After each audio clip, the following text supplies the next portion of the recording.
Hola, bienvenidos a todos a Colindancias, un espacio para la literatura, la cultura y la reflexión. Yo soy Horacio Ortiz Villacorta. Bienvenidos. El día de hoy vamos a hacer un recuento de los distintos géneros literarios, sus funciones y cómo nacen, cuándo surgen. No sé si alguna vez se han preguntado ustedes por qué existen diferentes tipos o diferentes formas literarias. ¿Por qué no todos los textos literarios son lo mismo? ¿Cuál es la diferencia? ¿Cuándo surgieron? ¿Cuál surgió primero? ¿Cuál surgió después? Y sobre todo, muy, muy importante, ¿para qué sirve cada uno de ellos? Sí, efectivamente, cada uno tiene una función específica y es lo que vamos a empezar a platicar. En programas anteriores platicamos sobre mitología griega y vamos a recordar un poquito algo que mencionábamos, la palabra mito, por ejemplo. Se trata de un relato, habla de un relato, la palabra significa relato, cuento, que viene de mythos. Y resulta que el mito es el primer tipo de narración que surge en los albores de la humanidad, por así decirlo. Quiere decir cuando el ser humano empieza a pensar, empieza a reflexionar, empieza a observar su mundo y se da cuenta de que está ahí, quiere darle sentido a las cosas. Es entonces que elabora estos relatos que nosotros conocemos como el mito. Y tenemos que pensar lo siguiente: primero que nada, es la forma más antigua de narrativa. Por supuesto que en esa época, en esas épocas, en esos tiempos remotos, no existía la escritura. Por lo tanto, la narración, los relatos, eran exclusivamente de manera oral. Estos relatos tienen la particularidad de explicar el mundo, de explicar el universo, si acaso, explicar a los animales, a las plantas, a todos los seres y obviamente también explicar a las personas, al ser humano, la naturaleza de las personas. En ese sentido, podemos entender entonces que el mito, lo que nosotros entendemos como mito, y que ha aparecido en diferentes culturas, en todas las culturas del mundo, todas las culturas tienen algún tipo de mito, son relatos que sirven para explicar el mundo terrenal a través de lo divino que baja, que está en lo alto y que ha bajado a darle sentido a las cosas. Esto implica un primer momento muy importante para la humanidad, porque es el primer tipo de documento, por lo menos oral, que explica el mundo y que define cuáles son las funciones del ser humano ante esto, ante lo divino. Por eso es que da origen a las religiones. Eso es previo a las religiones, tenemos que entender. Y después de esto viene un segundo momento de la humanidad, o de los pueblos, que es más o menos lo mismo. Quiero decir que si bien originalmente existieron algunos pueblos que ya no sabemos cuáles son el día de hoy, lamentablemente es difícil tener noticia de estos primeros pueblos. Sabemos que esta condición, cada vez que apareció un nuevo pueblo, una nueva comunidad, un grupo humano, de alguna manera retomaba estos pasos. Y un segundo momento es precisamente la leyenda. La leyenda es el segundo tipo de relato que surge después del mito. Si el mito sirve para explicar el mundo a través de lo divino, la leyenda es un momento en el que el ser humano, o en todo caso, un grupo humano, se da cuenta ahora de sí mismo, tiene conciencia de sí mismo, de cuál es el valor que tiene como persona, que tiene como ser humano. Entonces dicen, bien, ya sabemos que los dioses que están por ahí son lo más importante que hay, pero ¿qué hay de nosotros? Bueno, pues para eso sirve la leyenda. Las leyendas narran principalmente historias en donde un ser humano o un ser terrenal, digamos, en un momento dado se vuelve extraordinario, pero no precisamente por mano de lo divino, de algún dios, sino por mano propia. Y eso es lo que hace que le dé un lugar importante al ser humano, es decir, el humano que cobra su lugar en el mundo después de los dioses, en segundo término, por supuesto. Tanto así que hay leyendas en donde aparecen los dioses porque se trata de un ser humano que se elevó tanto que pasó a otro nivel de su naturaleza, tanto que tiene contacto con los dioses. Habíamos hablado un poco de esto en el caso de los mitos griegos, en donde estos héroes originalmente terrenales cobran tanta fuerza, no nada más física, sino espiritual, etcétera, moral, que pueden llegar a volverse semidioses, ¿sí?, por el contacto con lo divino. Después aparece otro tercer momento que tiene que ver con lo que llamamos la poesía épica o la poesía o la epopeya. Aquí me gustaría hacer un pequeño paréntesis y aclarar un detalle. Decíamos hace un momento que para entonces no existía la escritura. ¿De cuándo estamos hablando? Bueno, esta es una respuesta un poco difícil, ya que de acuerdo a la ciencia, los tiempos del origen del ser humano, pues no solamente son muy remotos, sino que se ha ido moviendo a través del tiempo conforme los científicos van haciendo nuevos descubrimientos. Pero sea como sea, estamos hablando de tiempos muy, muy remotos, tan remotos que no hay registro. Sin embargo, la epopeya, de alguna manera, representa tal vez los primeros registros todavía conservados hasta cierto punto. Y si bien la leyenda también sirve para afianzar la identidad de un grupo, ¿qué quiere decir esto? La leyenda, recuerden que habla de un lugar específico, algo que sucedió aquí, sucedió allá, y se sabe cómo sucedió, dónde sucedió, aunque lo que no se sabe es si todo lo que se cuenta es realmente, si es verdadero, si es fidedigno, ¿sí? La epopeya o la épica retoma relatos y aspectos del mito y de la leyenda, pero los lleva a otro nivel. ¿Qué quiere decir esto? La epopeya, la épica, se trata de un momento más avanzado en el desarrollo de un grupo humano donde ya se está forjando como nación, como reino en todo caso. Y sabemos entonces que lo que entendemos como épica, epopeya, que por cierto son palabras que vienen del griego epos, que quiere decir la narración, ¿sí? Epos, y peia, que tiene que ver con la palabra poesía o creativo. Por lo menos una de estas dos palabras tiene que ver con la narración gracias a la poesía, por medio de la poesía. Bien, en todo caso, los poemas épicos sabemos que se tratan siempre de alguna situación bélica, sea como sea, y que da origen, o sea, una guerra que da origen a un pueblo, una nación.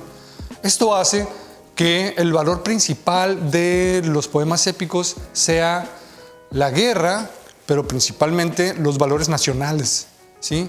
Así es que, retomando lo que decíamos anteriormente, el mito tiene principalmente valores divinos. La leyenda aporta valores del ser humano como un valor por sí mismo. Y en este caso, el valor principal es el de la nación o el reino, en donde el héroe, junto con otros personajes, a lo largo de una etapa que seguramente es larga, recordemos que los poemas épicos son largos, divididos en partes que son los cantos o las diferentes segmentos que componen estos poemas, como los poemas homéricos, la Ilíada, la Odisea, o en la Edad Media, el poema del Miocid, el poema de Roldán, la canción de Roldán, y otros tantos poemas épicos muy famosos, que de alguna manera, si los analizamos un poco, nos damos cuenta que efectivamente tienen que ver con ese momento original de un pueblo, de una nación. ¿Qué pasa con esto? Bueno, primero que nada, se trata siempre de alguien que está de alguna manera atado moralmente, emocionalmente al destino de una nación, de un pueblo. Y ya sea que sufra en un principio algún daño, alguna carencia o no, siempre la historia lo va a llevar a luchar por su tierra, por su pueblo y seguramente por su rey. Eso es algo muy importante. Siempre existe la lucha por el rey o aquello que representa al pueblo completo. Tanto así que es donde surgen los primeros arquetipos. El héroe, el rey, a lo mejor las princesas, los guerreros, son los arquetipos. ¿Qué es esto de arquetipos? Son los tipos de personaje que representan a una comunidad o a un grupo de la comunidad por sus características. Y, digamos, es el ejemplo máximo de el rey, el guerrero, la princesa, el héroe en general. En ese sentido, la epopeya cumple con una función muy, muy importante en términos políticos. Este es el meollo del asunto de la epopeya o épica. Y después de esto, ¿qué sucede? Surgen otro tipo de poesía. Recordemos que esta es poesía cantada originalmente, no es poesía escrita todavía. Inclusive los poemas épicos de la Edad Media también fueron cantados y no escritos, como el poema del Miocid fue compuesto por un juglar a manera de cantos. Después de esto, especialmente cuando hablamos de la antigüedad, la época de la epopeya, especialmente los poemas homéricos, que es lo que más conocemos. Cabe mencionar que los poemas homéricos no son los únicos poemas épicos que surgieron. Sabemos que antes de Homero había todo un linaje de poetas épicos, rapsodas, que habían hablado ya inclusive sobre la guerra de Troya, pero resulta que llegó Homero, sintetizó todo eso y le dio una forma tan lograda, tan elevada, que se quedó como la forma canónica, por así decirlo. ¿Qué quiere decir esto? La forma que más se respeta, la forma que más se ha difundido. Y por eso es que prácticamente hoy en día ya no conocemos esos otros poemas y solamente los de Homero, que en la época de la Grecia clásica ya sabemos que lo usaban para educar a los niños. Cuando el maestro salía, se presentaba con el grupo de alumnos y utilizaba una lira y cantaba partes del poema para que los niños aprendieran, fíjense nada más, no solamente sobre la guerra, sobre cuestiones políticas, podían aprender, por supuesto, cuestiones que tenían que ver con técnicas, religión, lenguaje, idioma, por supuesto. Era la forma más elevada del griego en este caso, que tenían los mismos atenienses en el caso de Atenas, etcétera, etcétera. Y por último, bueno, no por último, por este momento les voy a comentar acerca de otro género de poesía, llamémosle así, que es el origen del teatro precisamente, la tragedia. La tragedia resulta que es un momento propio de la Grecia clásica, cuando surge la democracia, en donde, en un momento en el que ya no se está buscando llevar a cabo la guerra para la expansión del reino, cosa que ya había sucedido con siglos atrás con la guerra de Troya. Entonces, ¿de qué estamos hablando? Bueno, es un momento en que los atenienses dicen, bien, ya tenemos conquistado, ya tenemos nuestros recursos, ya tenemos todo este sistema que hemos implementado a base, sí, de muchas luchas, por supuesto. Ya no queremos más lucha por el momento. ¿Qué necesitamos ahora? Ahora necesitamos aprender a dialogar. Surge entonces, no precisamente de esta forma tan evidente, pero de alguna manera coadyuva, ayuda a que suceda esto, el teatro. El teatro por medio de la tragedia, que no es otra cosa sino los mitos que ya se conocían, llevados al escenario, pero enfocados principalmente en su aspecto trágico, como lo entendemos hoy en día. En todo caso, la palabra tragedia en realidad viene de tragodas, que quiere decir la oda de los tragos, o sea, el canto de los machos cabríos, que eran parte de un ritual al dios Dionisio, especialmente en la primavera, cuando se celebraba este ritual que se convirtió en un festival que implicaba un concurso de poesía en donde siempre se narraba la misma historia. Y bien, nacimiento. En un momento dado a alguien, que es el poeta Tespis, se le ocurrió que no fuera solamente un cantor el que narrara la historia, sino dos, para empezar a dialogar a través de preguntas y respuestas, porque el público tenía dudas sobre la historia que se estaba contando. Era una historia, pues, que ya tenía mucho tiempo y que de una u otra forma había perdido cierto sentido, el sentido original. Entonces la gente necesitaba claridad.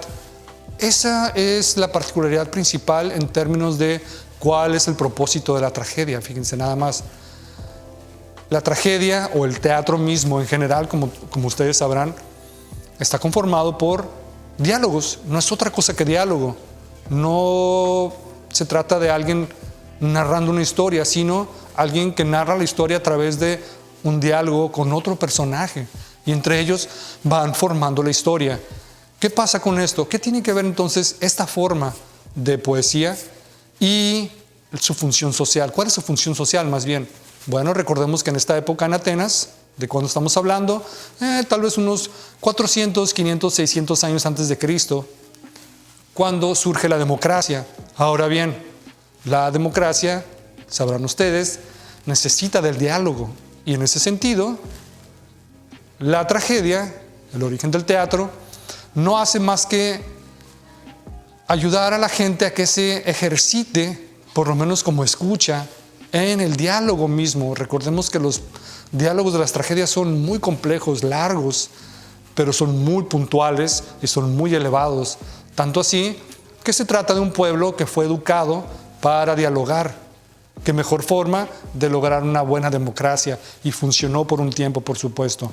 Esta democracia los llevó a tener esta civilización y cultura tan reconocida por todos hoy en día. Después surgen otros géneros de teatro también, pero de eso hablaremos en un momento. Estábamos viendo que la tragedia, que es el primer género teatral, o como se podría entender de una mejor manera, la poesía dramática. Recordemos que la palabra drama no se trata precisamente, acerca de esto de exageraciones y irse hacia lo más profundo, no necesariamente, sino que trata sobre el movimiento. La palabra drama quiere decir movimiento, porque originalmente solamente un cantor estaba parado frente al escenario, frente al público, cantando alguna historia. Entonces surge otro personaje y se tienen que mover para dialogar, y de ahí viene la palabra drama. Bueno, por un tiempo la tragedia tuvo gran éxito. Recordemos que principalmente se trataba todavía de una especie de ritual, un gran ritual en el que involucraba a la población entera de la ciudad de Atenas, por ejemplo, en estos teatros enormes donde toda la población iba y se la pasaba viendo, presenciando estas tragedias a lo largo de todo un día y de días enteros. Bueno, llegó un momento en que, como ustedes recordarán, la tragedia pues tiene que ver con este final fatídico. El héroe muere, el héroe sufre algo muy fuerte, muy grave, como consecuencia de su búsqueda de la verdad o su búsqueda de la justicia, es decir, por sus cualidades como rey principalmente, como príncipe o como dios o como guerrero. Entonces estamos hablando de las virtudes de los seres o las personas, que socialmente están por encima de los demás. Fíjense nada más. Esa es la idea de la tragedia por un lado, si lo vemos en ese sentido. Eso quiere decir que es una historia donde el pueblo está nada más como de manera adyacente, por así decirlo.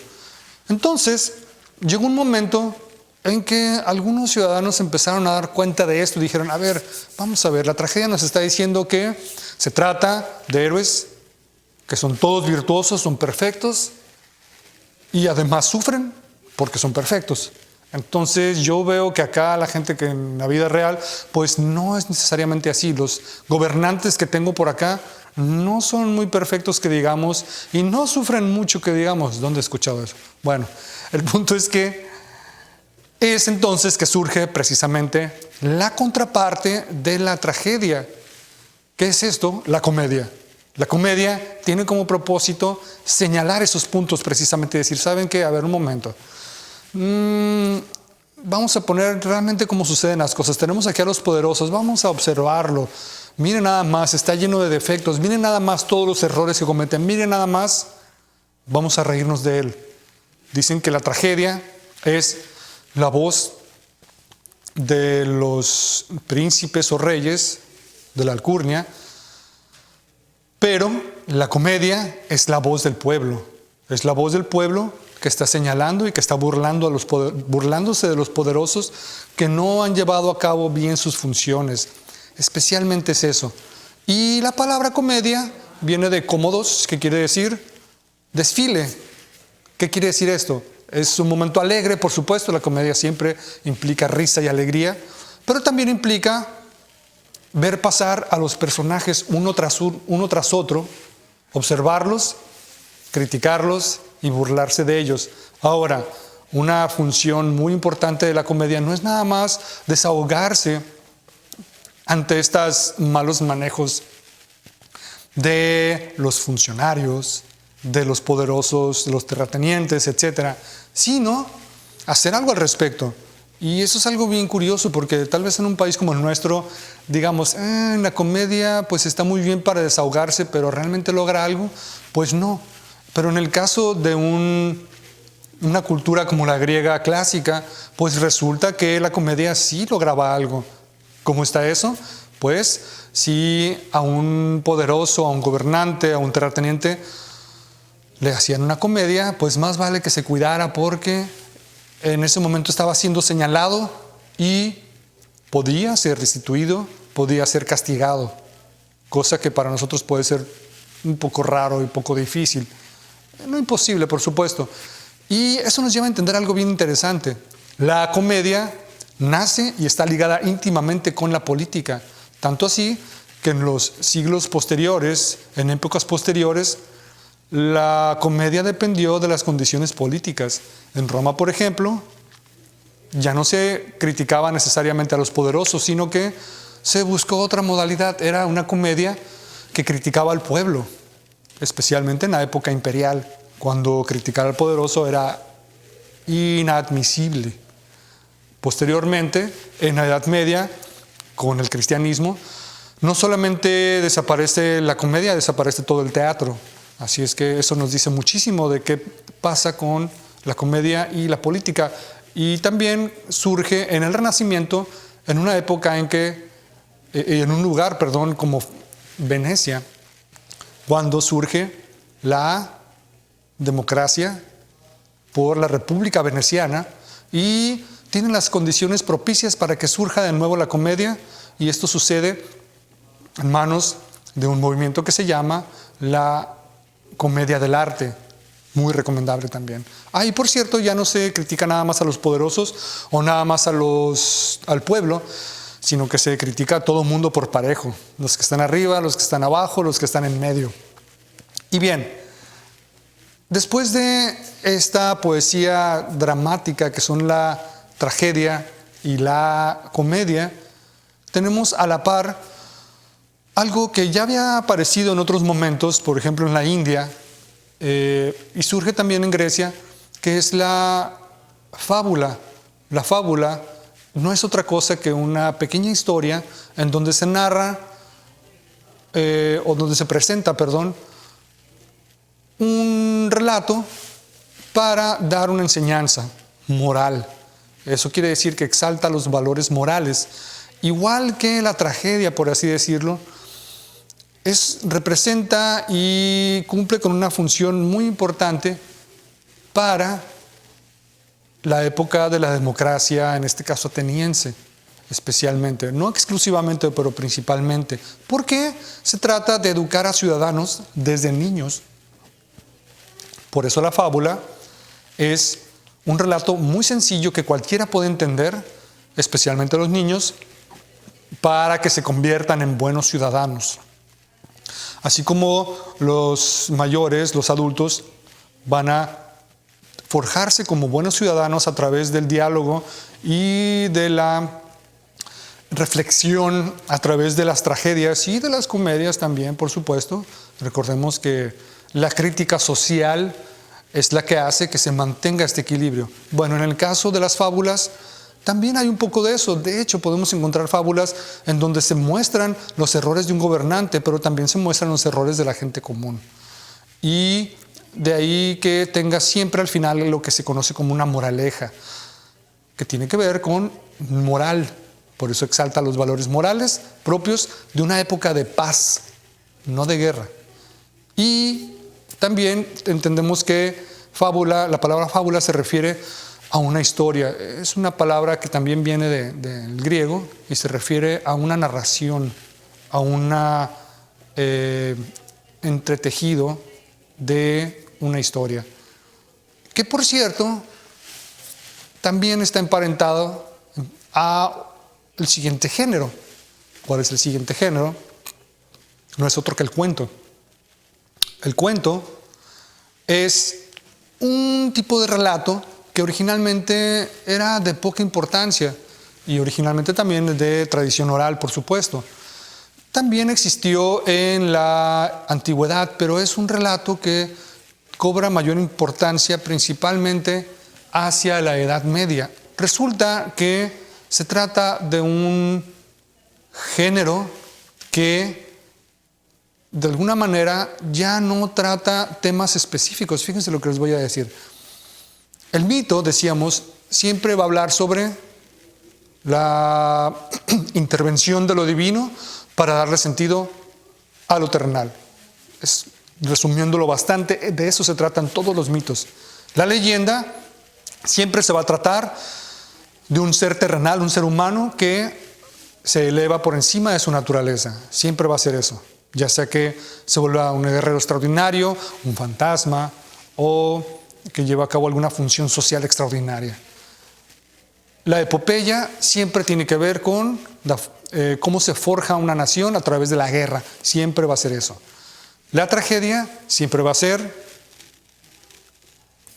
el sufrimiento de los poderosos por cumplir con su destino.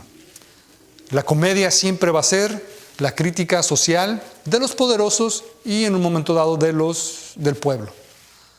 La fábula siempre va a ser acerca de valores morales para el mejor proceder cívico de un ciudadano en tiempos de paz. ¿Y el cuento? ¿Qué pasa con el cuento? ¿Cuál es su temática? Bueno, pues podemos decir que la temática es la princesa rescatada, los animales del bosque, etcétera, etcétera, los dragones, los reyes. Pues no terminamos ahí.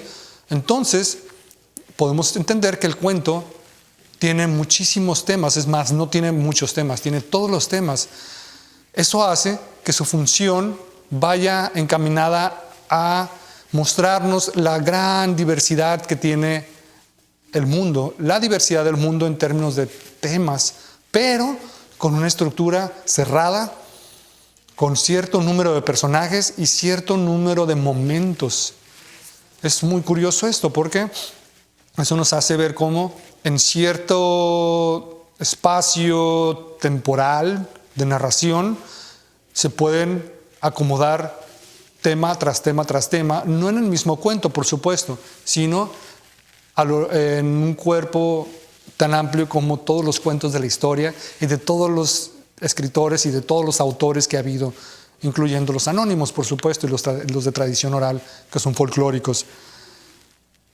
Eso hace, o nos lleva a pensar, que el cuento nos ayuda a entender al mundo y su vastedad en cuanto a diversos aspectos, diversos temas.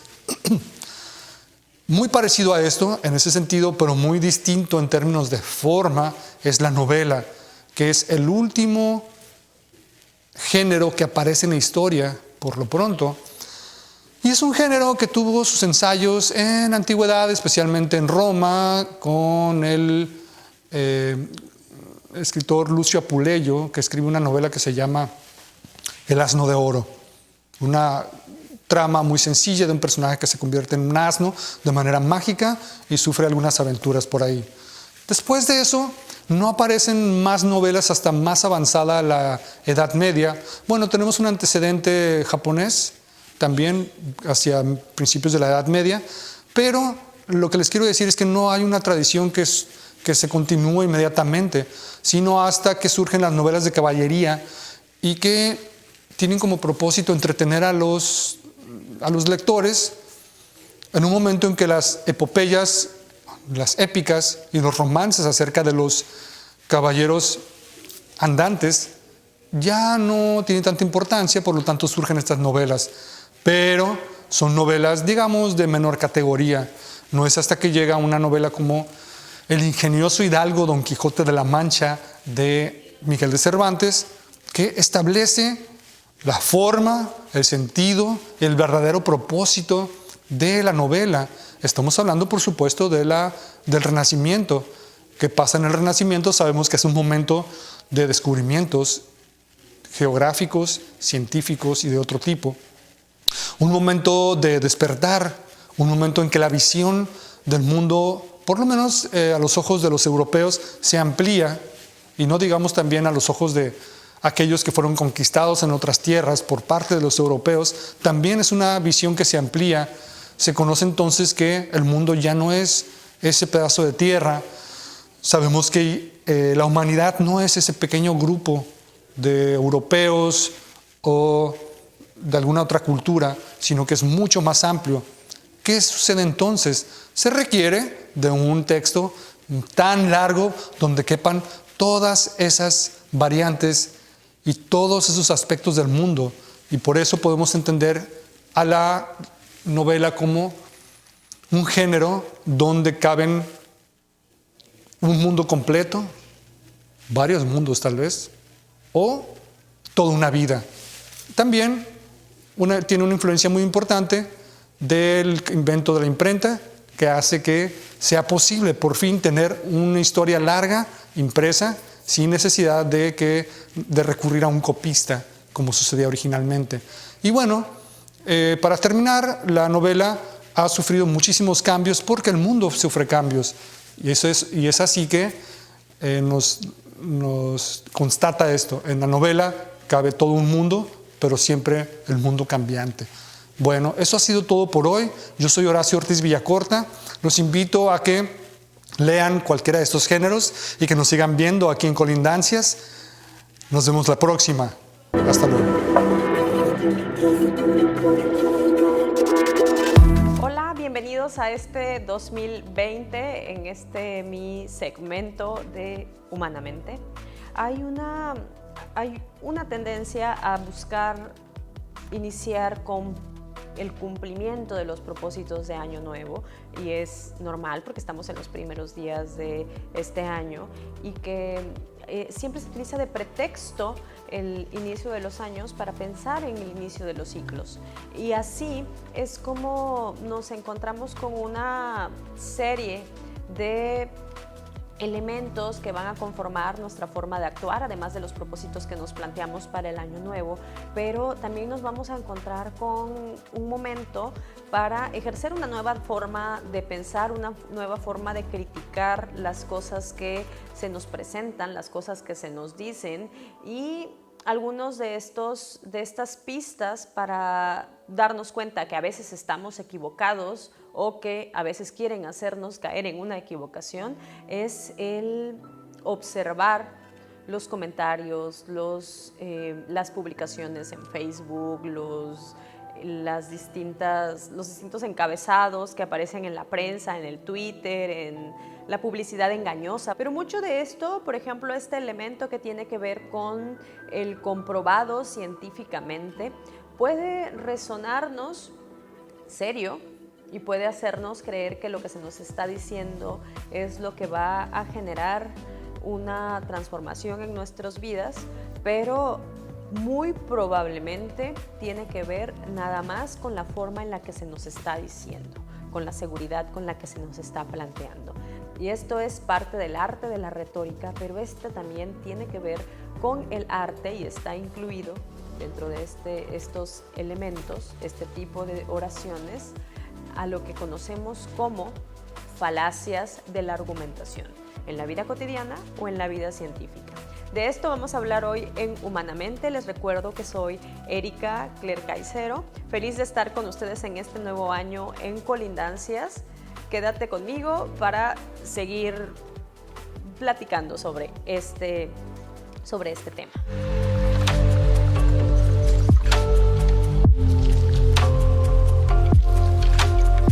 Muy bien, muchas gracias por seguir en Humanamente.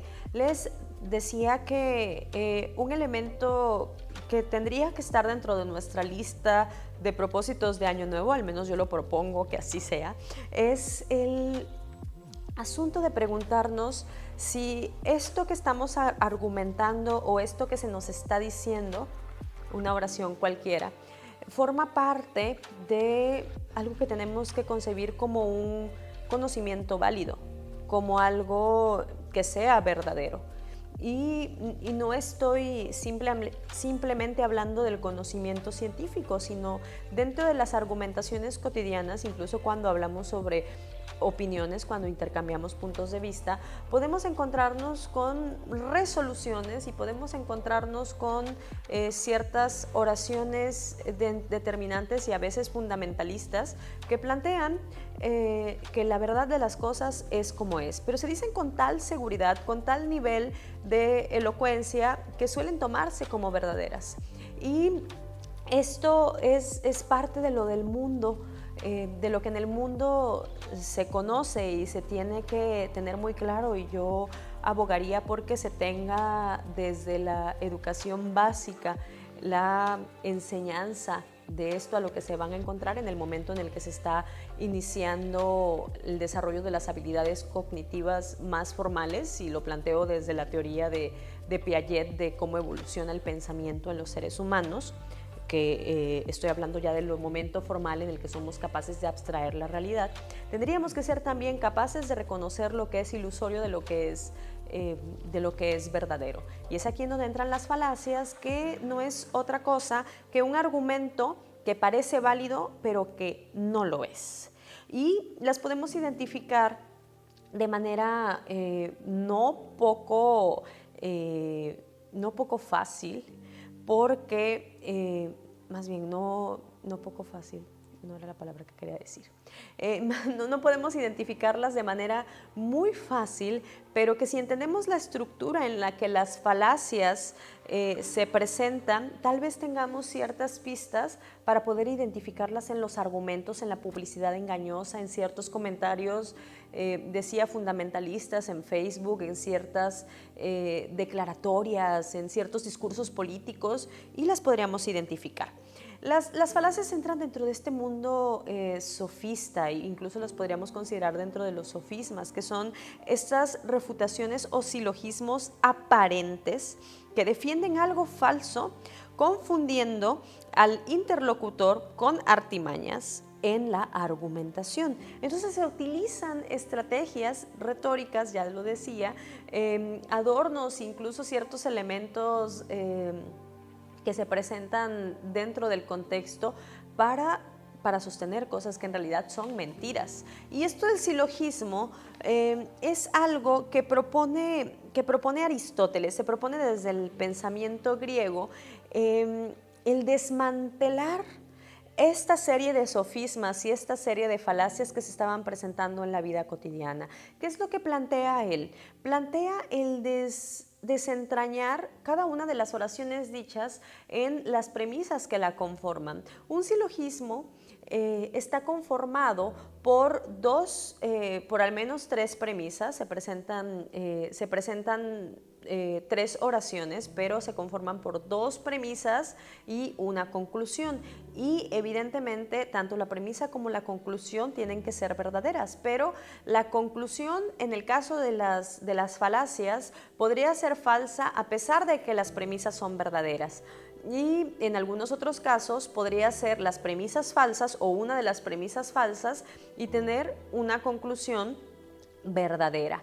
Entonces podríamos estar en una encrucijada de poder identificar, porque me parece que es verdadero esto que me están presentando. Por ejemplo, estoy asumiendo que la Tierra es plana porque ya me dijeron ciertos videos muy elocuentes que efectivamente lo es, y además estudiaron en universidades importantes de los Estados Unidos, en Stanford, en Harvard, y pues por eso yo voy a creer de que la Tierra es plana, debido a que quien me lo está diciendo es una persona que está validada por una institución. Entonces, esta forma de desmantelar, más bien, por ejemplo, podría asumir la Tierra. Lo que dice Erika Clare, que estudió en una universidad importante, dice cosas verdaderas siempre, ¿no? La segunda oración podría ser: Erika dice que la Tierra es plana. Entonces, mi conclusión sería: la Tierra es plana. Entonces, aquí hay un problema dentro de la argumentación, porque en principio de cuentas, una de mis premisas es totalmente falsa, ¿sí? Yo no siempre digo cosas verdaderas, y ahí está el problema. Entonces, ¿cómo puedo desmantelarlo? Descubriendo en qué momento es en el cual estoy presentando la falsedad de las cosas. Y así es como lo propone Aristóteles, este filósofo que estuvo antes de la época de Cristo, del 384 al 322, y que en el Organon, o tratados de lógica, presenta justamente la estructura, y se los recomiendo altamente para que revisen cada una de las recomendaciones que presenta. Entonces, cuando tenemos en la realidad, podemos identificar algunas de las estructuras más importantes y algunas de las falacias más comunes que se pueden presentar. Les voy a poner algunos ejemplos. El 2017 fue un año lluvioso. En el 2017 me deprimí. Entonces, mi conclusión es que me deprimo por las lluvias. Estoy diciendo algo muy confuso, y algo que a lo mejor tiene que ver con la realidad, pero mi depresión es entonces producto de las lluvias. Hay que pensar cuáles son los acontecimientos que sucedieron en ese 2017. Probablemente tuve una pérdida muy importante, probablemente en los días de lluvias es cuando no tenía compañía y no habían personas que estuvieran alrededor mío. Probablemente en esos días de lluvia específico fueron los días, porque fue toda una temporada de lluvias, en los que terminé con mi pareja o dejé de hablarme con mi mejor amiga. Entonces, hay que tomar en consideración cada uno de los elementos contextuales que representen la realidad de una afirmación, como por ejemplo es encontrar la causa de un padecimiento del tipo de salud mental. Las falacias más comunes que se presentan son esta que yo les mencionaba, que tenía que ver con mi persona, que es ad hominem o ad hominem. Esta falacia la podemos identificar en cuando una persona presenta un argumento válido, porque si A afirma B y hay algo valioso o bien algo cuestionable, yo lo dije desde el sentido de valioso de mi persona, pero ¿qué tal si yo soy una persona que probablemente incurrí en un delito, o tuve algún problema de adicciones, o en algún momento tuve una crisis de angustia y alguien fue testigo de mi crisis de angustia? A lo mejor me grabaron en el momento en el que yo tenía una crisis de angustia, lo hicieron viral, y al hacerlo viral deslegitiman mi posibilidad de hablar sobre la estabilidad mental. Veámoslo en ese sentido. Entonces, se asume que esa situación ya define a mi persona, pero esto tiene que ver con otra característica psicológica y otra forma de percibir la realidad social. Pero tomando esto como ejemplo, pues yo ya tengo una imagen de una persona inestable emocional. Entonces, si yo como inestable emocional sostengo que ciertas publicaciones de cierto portal de internet son falsas, a mí no me van a creer porque yo, de cierto portal de internet que habla sobre salud mental, son falsas porque no tienen evidencias, a mí no me van a creer. Es muy altamente probable que una persona que argumente a Erika no le podemos creer porque Erika es inestable emocional. Entonces ahí estamos con el tipo de falacia ad hominem. También podríamos experimentarlo con la forma en la que luce una persona. Por ejemplo, si está desaliñado o si parece consumidor de drogas, podríamos decir, no podemos tomar en consideración su juicio porque es un adicto a la marihuana, por ejemplo. Entonces ahí es en donde podría, una persona que huele tan mal no podría tenerle razón. O por ejemplo, si una persona tiene está expresando dentro de una manifestación defendiendo una causa, probablemente van a decir, tú no puedes tener la razón porque tú no eres mujer, por ejemplo. ¿Por qué quieres opinar sobre este tema que tiene que ver con libertades de derechos? Sí, estamos hablando de las libertades de derecho de las mujeres y lo que estás diciendo no tiene una validez porque eres hombre. Y no estoy hablando de ningún derecho en específico, pero es un ejemplo. ¿Sí? Ad baculum también es otra de las falacias que tiene que ver con la autoridad. Si es una persona, y pues obviamente tiene que ver con un báculo, ¿no? Quien tiene el poder, quien lo puede ejercer, tiene la razón. Entonces, esta incuestionabilidad por la autoridad, por el hecho de que lo está diciendo el director de una universidad, lo está diciendo el presidente de la República, el gobernador del estado, el presidente municipal, el director de un centro de salud, y está afirmando que las cosas se están transformando. Por ejemplo, decir, los índices de criminalidad han disminuido en el estado. Y de repente, oiga, pero los índices de criminalidad no han disminuido, están estos datos.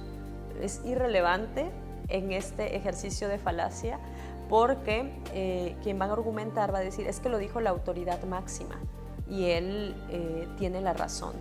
Entonces, en ese sentido, estamos utilizando una falacia de este tipo para poder sostener un argumento que más bien debiera ser insostenible. ¿Sí? Por otro lado, uno que mencionaba desde el momento en el que estaba hablando sobre los medicamentos milagrosos, sobre las técnicas para bajar de peso en las que se presentan en la publicidad, y un elemento que utilizan constantemente es cientos de miles de mexicanos no pueden estar equivocados con su elección y su compra. O la serie más famosa, la más taquillera, es también la más buena, ¿sí? Y estamos utilizando aquí el tipo de falacia conocido como ad populum, ¿sí? Ad populum, pues hablando de la popularidad que tiene que ver cierta preferencia o cierta afirmación, es lo que nos señalaría a nosotros que hay un problema, ¿no? Tendríamos que sospechar de ese argumento que se nos está presentando, porque si está fundamentado en el apego a las personas o cuánta preferencia tienen, por ejemplo, a una figura política, la mayoría de las personas, por ejemplo, está validando las acciones de cierto político, de cierto diputado, entonces, pues ese político es un buen político. Ese podría ser una falacia y eso podría llevarnos a nosotros a pegarnos a algo que a todas luces es un engaño y que podría ser un engaño, ¿sí? Lo que tiene que quedar claro es que no significa que no puede ser un argumento lo suficientemente fuerte porque no está sostenido con la evidencia. Lo que está siendo sostenido lo que lo está sosteniendo es la popularidad del dicho, ¿sí? Así que hay que tener cuidado con ese tipo de argumentos. Ad ignorantiam es otro, no podemos refutar A, por lo tanto A es verdadero. ¿Y qué podría ser A? Mientras no me pruebes lo contrario, mientras no me pruebes que el fulano que sabemos que asesinó a su novia, que la lanzó por un balcón o que la que la atropelló y más bien no se trata de un suicidio, no se trata de un accidente que tuvo ella misma, mientras no me pruebes lo contrario, entonces eso es falso. Tú no puedes señalar de asesino a alguien a quien no has probado su culpabilidad, de quien no has comprobado su culpabilidad. Lo cual podría pensarse que es cierto, pero no podemos irnos a un extremo o a otro. Pero el centro de esta falacia reside en el hecho de entender que no va a ser el asunto de ignorancia, no va a ser el hecho de que yo no haya estado ahí, o no va a ser el hecho de que yo más bien lo desconozco, el que va a ser una premisa verdadera. Es más bien el hecho por el hecho, ¿sí? No por el hecho de mi presencia o ignorancia al respecto. Mejor si lo ignoro, pues no opino, o si lo ignoro, investigo para dejar de ignorarlo. Otro tiene que ver con ad Lazarum y ad crumenam.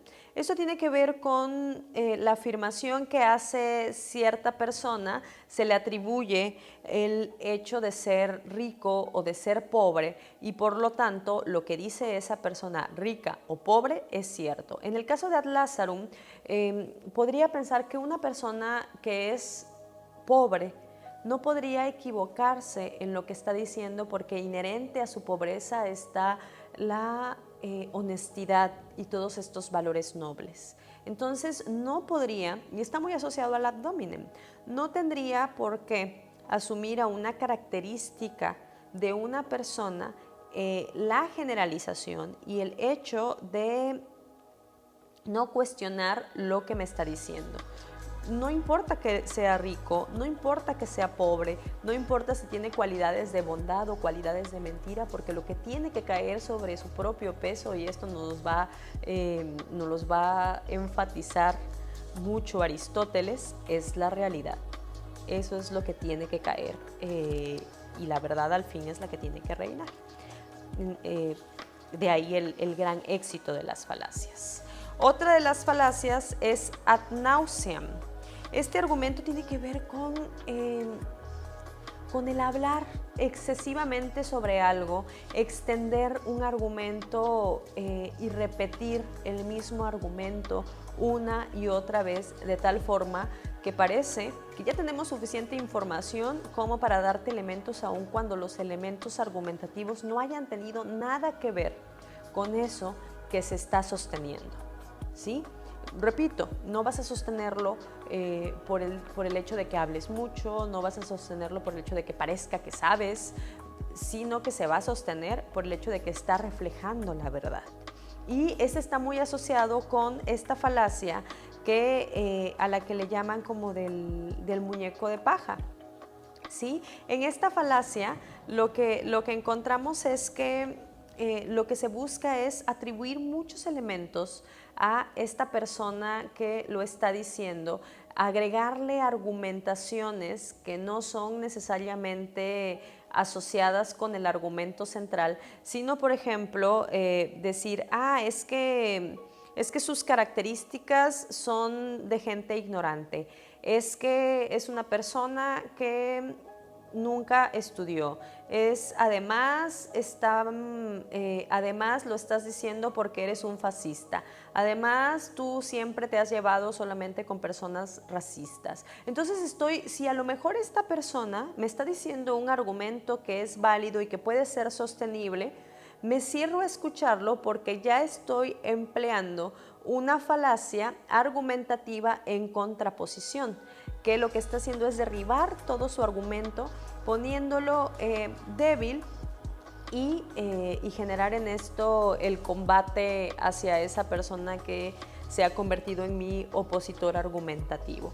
Entonces, pues la invitación sería para que con estos pequeños elementos de definiciones de a qué nos referimos con falacias y cayendo dentro de la tradición aristotélica, sin negar la posibilidad de la existencia de distintas otras formas de conocimiento, es que cuando demos un argumento o cuando escuchemos un argumento, primero tratemos de identificar si las premisas que nos están diciendo son todas verdaderas y comprobables, o bien si la conclusión es derivada de esas premisas, o bien si es una conclusión que nada tiene que ver con esas premisas.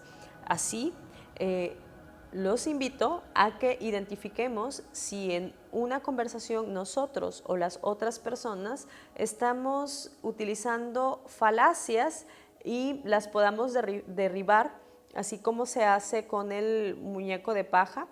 Las derribemos, pero por el hecho de que la realidad sobresale ante todas las circunstancias falsas. No es una cosa de retórica, es una cosa de ver las cosas y que el conocimiento caiga sobre el propio peso en términos de lo que es tangible y comprobable.